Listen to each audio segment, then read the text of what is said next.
Want to show off your Philly pride without saying a word? Philly Goat has you covered. From tees, hoodies, shoes, and hats, their gear screams Philly louder than an Eagles fan at the vet. Whether you're tailgating in South Philly or trying to flex down the Jersey Shore, do it in style.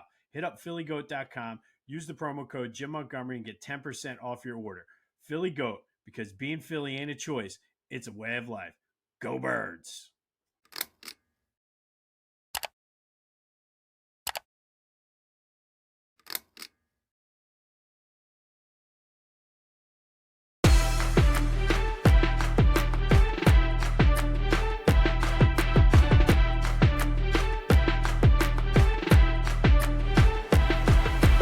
What's up, everyone? Welcome to this day in Philly sports history for May 28th, 2026.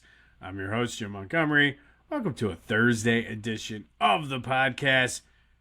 Yes, the Phillies completed the three-game sweep of the Padres and our old pal Nick Castellanos with a 3-0 win yesterday. Trey Turner with a 2-run homer. Not quite ready to say he's heating up, but it seems to be a little bit more consistent. He was in a ridiculous slump. Justin Crawford broke out of his ridiculous slump, made a ridiculous catch as well in the outfield. Scared me for a minute. Thought he was going to stay down. But the Phils get the 3-0 win. But the story, Christopher Sanchez, 7 scoreless innings, 9 strikeouts, extending that scoreless inning streak to 44 2/3, setting the Phillies record, breaking Grover Cleveland Alexander's team record. Good old Pete is now number 2. They're off before they head to a weekend series with the Dodgers before coming home. So Sanchez has a shot to move up the rankings. He's currently sitting at number 11. Needs 2/3 of an inning to move up to, I believe it would take him to 7th because there's like 3 or 4 guys tied there at number 8. But the 59 scoreless innings that is the Major League record is within reach for him. More on that in a minute. But a good win. Good series sweep as well. I know the Padres have been struggling at the plate, but again, not a bad. I mean, anytime you can sweep anybody, it's a good thing. But I'm anxious to see this Dodgers series now. Not necessarily going to say it's revenge, but good measuring stick, even though the Dodgers have not been the Dodgers we saw last year. Still, Phillies can go out there and take 2 of 3. I feel very good about this team heading into June, especially with the way they've played. So a huge series this weekend against the Dodgers. Now, I mentioned the 59 consecutive scoreless innings, which is the Major League Baseball record, which is in Christopher Sanchez's reach right now. That is today's trivia question. I'll get to yesterday's question and the answer later, but who holds that record? Who holds the 59 consecutive scoreless innings pitched record? Hit me up on the Back to the Future voice and text line 267-495-8531. Get that, anything else Philly sports related off your chest, or go to the Discord channel, which is in the description. I'll be honest, I had a lot going on yesterday, so I didn't necessarily watch or listen to the game consistently or with full attention, I should say. It was on in the background. They likely mentioned this guy's name multiple times throughout the broadcast.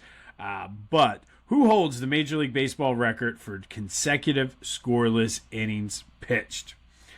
All right, some Eagles news as they go through OTA, but first, a quick programming note. The new Brotherly Birds breakdown is out. Go check it out anywhere you get your podcasts, as well as on YouTube. Kyle and I talk draft. Of course, we talked A.J. Brown because every episode we've had so far of that podcast, we've talked A.J. Brown. And, of course, we talked a little bit about the schedule. So go check that out wherever you get your podcasts, as well as on YouTube. But I guess the two things, like, I'm not going to take much about what the reporters were saying they saw at practice. It was the first time that the reporters were able to go into practice and see what's going on. It's May. I think that is the key here. I said that with Sean Mannion's press conference last week. While I felt confident with what he was saying, it's May. A lot can go down. A lot can change.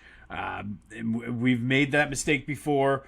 Kyle and I discussed this last night with Nick Sirianni at his introductory press conference. And of course, remember Charlie Manuel. Everybody was ripping him because of his press conference. So you got to take it with a grain of salt. Yes, he appeared confident. Yes, he seemed like he was in command. More on that word here in a minute. But I'm not going to say, oh, Super Bowl. But I do feel confident with it. So again, it's May. I'm not going to take a lot of stock in what I see, whether Jalen and the offense looks great or bad. It's May. It's the first time they're really coming together to work out some of these things. So I'm not going to do that. But I do want to talk about the press conferences afterwards. Specifically, I mean, Saquon Barkley talked. I had nothing but positive things to say about A.J. Brown. Essentially said, and what we all hear all the time, it's a business, which unfortunately it is. So I don't think there was anything earth-shattering there from Saquon. But Jalen did speak, and it wasn't the first question he was asked. It was maybe the third question. A little bit of a funny moment when they asked him about the AJ thing. He conveniently took a sip of water. And then he joked about it. He's like, I picked a good question to take a long sip on. I guess my big thing about that is usually they have the water bottles. So what was he like? It looked like it was like, remember the old plastic cups you used to see at Pizza Hut, the red ones? It was like he was drinking out of an old Pizza Hut cup, but it was clear. So I don't know if it was like his post-workout. And yes, those are the things I noticed. I was like, it's interesting that he's drinking out of a Pizza Hut cup or like a pizza shop cup. Probably something you get from Restaurant Depot. Anyway, but that was a funny moment. My biggest takeaway, though, was when he was asked, and I saw somebody, and I didn't watch it because it was late. I was up super late last night. Anyway. But somebody put a comparison between his first press conference with Kevin Petula and then this press conference. I didn't watch and refresh my memory on the Petula press conference, but it felt as though he was very complimentary of Sean Mannion. Said that he kept referring to how well he was in command. How well any questions that Jalen asked, he was there to answer. I just thought the wording, like, Jalen's very calculated. So I don't know if they were subtle shots at Petula or what. He was very complimentary. He said that he answers any questions. He sees the vision. I guess, which is good. Again, another subtle shot at Kevin Petula, but feels good in the offense and seems genuinely excited about the offense. And I think this press conference yesterday was almost some of the most personality you've seen from Jalen. I mean, you didn't see much, but he was into it. So I just thought that was interesting. Overall, it seemed like his vibe was positive on the new offense and Sean Mannion. But the fact that he kept saying, every time I have a question, he answers. And like, it was almost like he's buying in. And I get the situation's changed and he's in a different spot now where he needs to perform or he runs the risk of being cut or traded or whatever. I just thought that was interesting. But seeing the vision is really what stuck with me. And then Nick Sirianni spoke as well. Said a lot of the same things about Sean Mannion. Being in command, he knows the offense, and he's installing it his way. Jalen even mentioned building the foundation because he was asked about Mannion saying we're going to blend things. He's like, I see the vision, but right now we're just building the foundation for everything that we're going to run. Overall positive. Nick's didn't really say too much else. On top of that, was asked about the offensive lineman and Chris Cooper. He said it's more of a building trust on both sides and doing what you say you're going to do, being consistent and things like that. Again, it's May. But overall, I felt positive about what I'm hearing so far out of these press conferences. I'll say it for the 100th time this episode, though. It's May. So it's good to feel, I mean, it's better to feel positive here in May than be like, oh, God, it's going to be terrible in May. So we'll take it. They continue OTAs.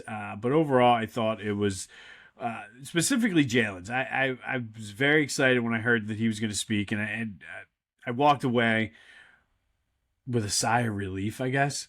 And the fact that he even addressed and talked about AJ. So he talked about seeing the pictures from his weddings and whatnot. So we'll see what happens. But it is now May 28th, 2026 at 6:39 a.m. And AJ Brown is still an Eagle. So the clock is ticking, as they say. Some Temple football news. They take on Penn State at the Link next year. Kickoff time has been set for that. It is a noon start on January. Let me just start that all over again. They will take on Penn State at the Link September 12th at noon. I'm telling you, it's been a long week, man. Union fired their coach, Bradley Carnell. I get it. They're the worst team in MLS right now, 1 year after winning the Supporters Shield. But the front office has not given him a full deck of cards. He's like playing poker with no jacks, queens, or kings. So, of course, they're not going to be that good. And it's a shame. And I don't know or understand or even pretend to understand enough about soccer to have a well-educated opinion. But as a well-educated person, it seems like this ownership group and front office is only in it for money. And as we deal with this with the Sixers and Josh Harris, maybe they're not to that extent, but you had 3 All-Stars last year and you sold them all. What do you expect? Oh, well. All right, tournament kicks off on Monday. The greatest Philadelphia high school basketball figure of all time. I am super, super excited about it. As I mentioned yesterday, it's going to be brought to you by Beach Caddy. Go to beachcaddy.com if you are in Ocean City, Sea Isle, Avalon, Stone Harbor, or Wildwood. They will help take the stress out of your Jersey Shore vacation. Move in, move out, bellhop service. They'll take the stuff from your car, move it in, and at the end of your vacation, they'll move it out. And of course, even if you're going down for a couple days or even the day, they have the best beach carts on the Jersey Shore. So go to beachcaddy.app. Use the promo code Jim Montgomery to take 10% off your bellhop as well as your beach cart rentals. And they are the proud sponsors of, I'm assuming they're proud. No, I'm kidding. They are the proud sponsors of the Philly, the greatest Philly high school basketball figure of all time. So the brackets are set. That's been what's taken up a lot of my time. Kind of combing through these lists. I had a list of about 120 people. And I don't pretend to know every single high school basketball player, men's or women's, of all time in Philly sports. So I did have some help with this, but a lot of back and forth, a lot of discussions, a lot of like, well, why is this guy higher than this guy? I talked to you about the criteria, which is you have to be from Philly and the surrounding areas. So that's all the collar counties, South Jersey, Delaware. High school impact on Philly, the mythology of it, dominance, as well as the influence on basketball culture in Philly. I did weight in some post-high school career success, not the main end-all be-all. So, like, if you're an NBA Hall of Famer, but you had a so-so high school career, that doesn't bump you up that much. And then overall, just historical significance in the city. So, top 48, 16 team gets buys. We'll kick it off on Monday. But here are your top 4 seeds. I haven't figured out the regions and what they're going to be called yet. I'll do that this weekend. But the top 4 seeds 1 through 4. Wilt Chamberlain is number 1. How could you not have Wilt number 1? Kobe Bryant is number 2. Dawn Staley is number 3. And this one was tough because there was like 4 people that were right there in a row that could have gone either way. But we're going to go Earl the Pearl Monroe is the 4th 1 seed here in the tournament. Followed by, and again, these next, really the next 4 could have been the 4 seed on the 4 line. Number 5, Tom Gola. Number 6, Rasheed Wallace. Number 7, Elena Delle Donne. And number 8, Kyle Lowry. Those are your first and second seeds, the top 8. So some of the notables in the 9 through 16 range, you got Jameer Nelson, DeJuan Wagner, the L Train, Hank Gathers, Guy Rogers, my man, Rip Hamilton, Gene Banks, Philly legend, Walt Hazard. So we got a loaded tournament. Those are really, I just gave you the top 16 seeds, and it was tough. Like I said, when I say it was tough, it was tough. So here are some of the notables that didn't even make the tournament. Again, some legends who kind of fit the other one. The most notable name, and I know I'm going to get feedback from a lot of the old heads on this one, but here's the rationale. Paul Arizin did not make this tournament at all. And you're probably saying, wait a minute, he's a Hall of Famer, was a stud at Villanova, played for the Warriors. His impact on Philly basketball is, and I agree, you can't, I mean, the proof is in the pudding, as they say. However, Paul Arizin did not play high school basketball, went to LaSalle College High School, got cut his senior year, did not play varsity high school basketball. And so since this is a high school basketball figure tournament, can't have Paul Arizin in there when he didn't even play college basketball. If this was basketball in general, maybe we're having a different conversation. He'd probably be a top 2 seed. But I learned that. I was like, oh, you didn't play high school basketball, which makes his story even that much more incredible. Matt Carroll did not make the tournament. I'm glad this guy didn't make the tournament because I can never say his name anyway. Ryan Archidinaco did not make the tournament. Tina Nicholson out of Downingtown did not make it. Tasha Pointer, another Nova. I swear this was not an anti-Nova thing. It just kind of, there was all of these guys that did not, and girls who did not make the tournament were weighed against people that did. And I had a whole system. It was, trust me, way too much effort put into this. But Colin Gillespie did not make the tournament. Pooh Richardson.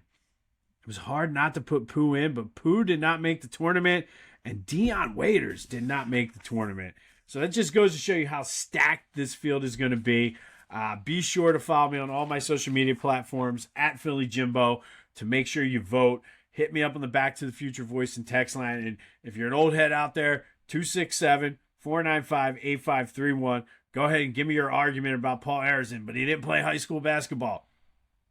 There's not much I can do about it. If this was college or even pro, he would have made the tournament. But listen, sometimes the selection committee has to make tough decisions. But I'm excited to get this thing kicked off on June 1st. Tomorrow I'll go over some of the other the rest of the field.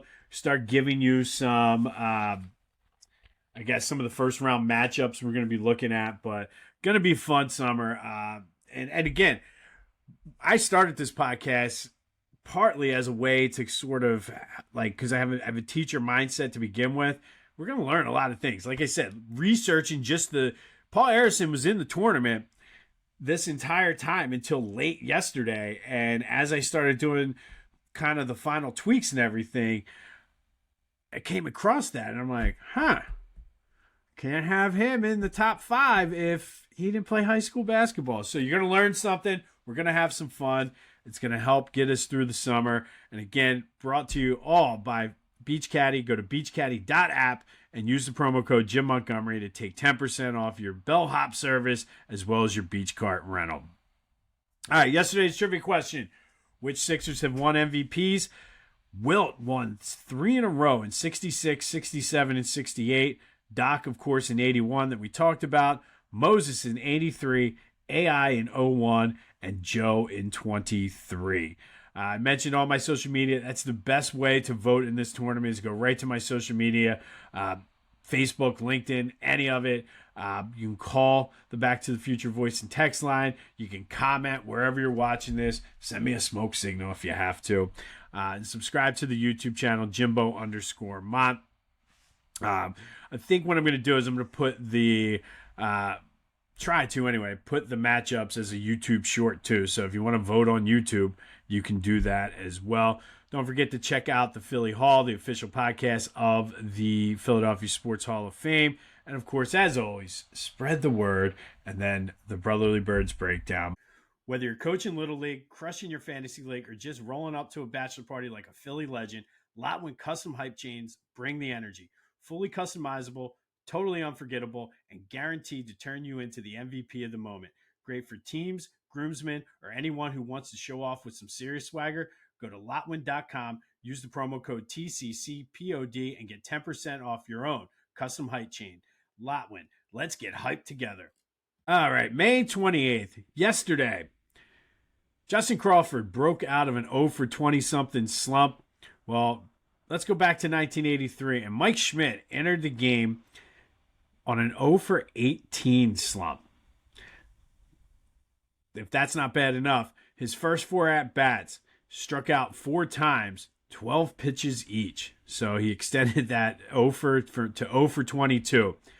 And of course, as fate would have it, he steps up in the bottom of the 9th with the score tied at 3, Bob Dernier on second, and 2 outs. What did Mike do? First pitch he sees, he hits over the left field fence for the walk-off off of Jeff Reardon. Phillies beat the Expos 5-3. Baseball, am I right? But that happened on this day in 1983. Phillies beat the Expos 5-3 when Mike Schmidt, who was 0 for 18 coming into the game, struck out his first 4 at-bats on 3 pitches each time, takes the first pitch he sees deep to left to win the game for the Phillies. You gotta love baseball. All right, fast forward. We're going to kind of combine this into 2. First, 2 years later, 1985, after winning Game 1 of the 85 Stanley Cup Finals, Flyers lost their 3rd straight to the Oilers 5-3, going down 3-1. The Oilers scored 4 power play goals, 2 of them by Wayne Gretzky, and Pelle Lindbergh did not have his A-plus game this day, was actually pulled from this game.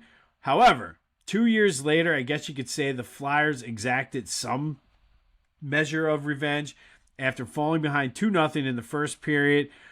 Lindsey Carson, Brian Propp, and J.J. Deneau each scored as the Flyers beat the Oilers at the Spectrum 3-2. Ron Hextall was amazing on his way to the Conn Smythe, saving 30 shots as the Flyers forced Game 7 back in Edmonton.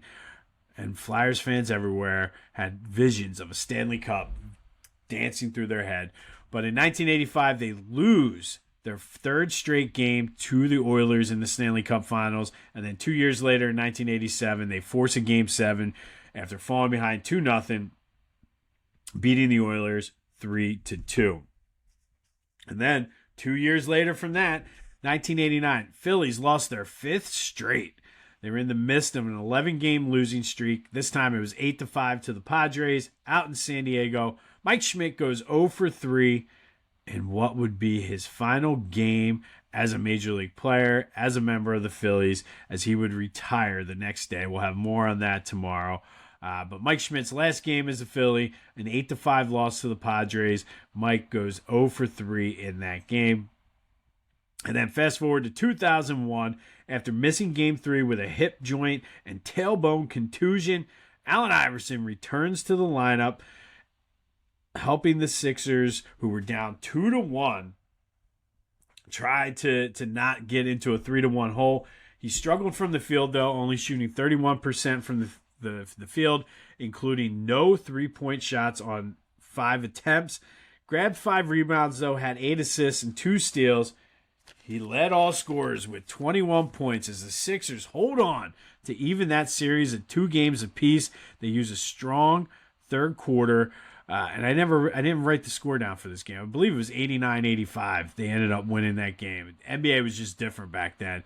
But Sixers even up the series. MVP Allen Iverson returns to the lineup and leads the Sixers, tying that series with the Bucks, sending the series back to Philly, tied at 2 games apiece. All right, it is Thursday. That means it's time for Throwback Thursday, brought to you by the Clashing Conferences Sports Fan Network. Go to clashingconferences.com for details on how you can get involved and check out their podcasts wherever you get your podcasts, as well as on YouTube. And, of course, we at this day in Philly sports history are proud members of the Clashing Conferences podcast. Our Clashing Conferences Sports Fan Network had a meeting yesterday. Lots of fun things all coming on the horizon, so stay tuned for that. Lots of things that you all will enjoy, things that are going to benefit this podcast, so stay tuned for that. But a lot of news over the past couple of weeks and updates on this one, but the Philadelphia Cycling Classic is making a return this August. If you're in Philly, from Philly, ever lived in Philly, you know this simply as the bike race. Or if you're from Roxborough, Manayunk, specifically bike race. Everybody knew it as bike race weekend. Or the Manayunk bike, whatever you want to call it. But it's had many corporate sponsor names over the year. But we know it locally as the bike race. It was started in 1985 with a $100,000 prize for the winner. It was the highest single day payout for a bike race in the world at the time. It's a 14.4 mile loop down the Parkway, down Kelly Drive into Manayunk, of course, up Levering, the famed Manayunk Wall. And then they go about down through Roxborough, back down Ridge Avenue, back down Kelly, up through Strawberry Mansion, down through Lemon Hill, back to the Parkway, and they make the loop, I think twice, 2 or 3 times. I forget. I'm trying to remember from my running days. I think it's really, they do it twice is what they do. But it's making a return in August. Lance Armstrong won it in 1993. Fast Freddie Rodriguez has won it 3 times. That's the men's record. Petra Rosner has won it 7 times on the women's side. Of course, if you remember, everybody was disappointed. Financial issues. They couldn't find a sponsor, forced them to cancel it after the 2016 race. But specifically if you lived in Manayunk or Roxborough, it was just one big party. One of my favorite days of the year. It was an awesome time.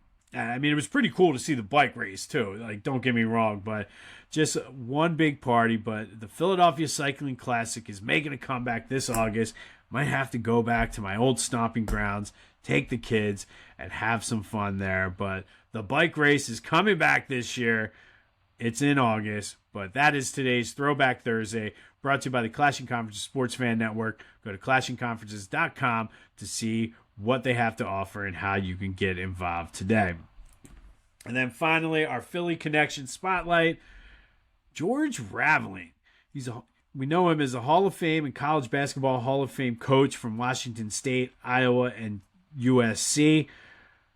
But did you know he played his college basketball at Villanova from 1957 to 1960? He was a rebounding machine. He was actually drafted by the Philadelphia Warriors, didn't play, ended up opting instead to be an assistant coach at Villanova, 63 to 69, helping to get his coaching career started. And I could not find this. I cannot think of it for the life of me. But if you're a hip-hop head, and I know a lot of you out there are, there was a hip-hop song from like the early 90s, mid-90s. And I forget the exact lyric, but it was something about traveling, like George Raveling. So if you know the name of that song, please let me know. I've been racking my brain trying to figure it out. I've been asking AI, and AI is like, you're an idiot. You know it's bad when AI is saying you're an idiot. The song doesn't exist, but maybe it's a Mandela effect, but I feel like in my head, and I want to say it was like Grand Poobah or like Sadat X or somebody like that, because like that's the voice I'm picturing, but I can't think of the song to save my life. There was something in the lyric about traveling and George Raveling. Ugh, it's been driving me crazy. So if you know the song, let me know, please. Put my mind at ease. But George Raveling, Basketball Hall of Fame and College Basketball Hall of Fame coach, got his start in Philly playing basketball at Villanova. Led the team to a few NIT appearances. Was an assistant at Nova before going on and having a Hall of Fame coaching career. But if you know that song, please let me know. It's driving me crazy. On this day in 2001, Allen Iverson returns to the lineup and leads the Sixers to a victory over the Bucks, evening their series at 2 games apiece, heading back to I guess it was the First Union Center at that point. Then in 1989, Mike Schmidt plays his last game for the Phillies before retiring. 1987, Flyers forced Game 7 in the Stanley Cup Finals versus the Oilers.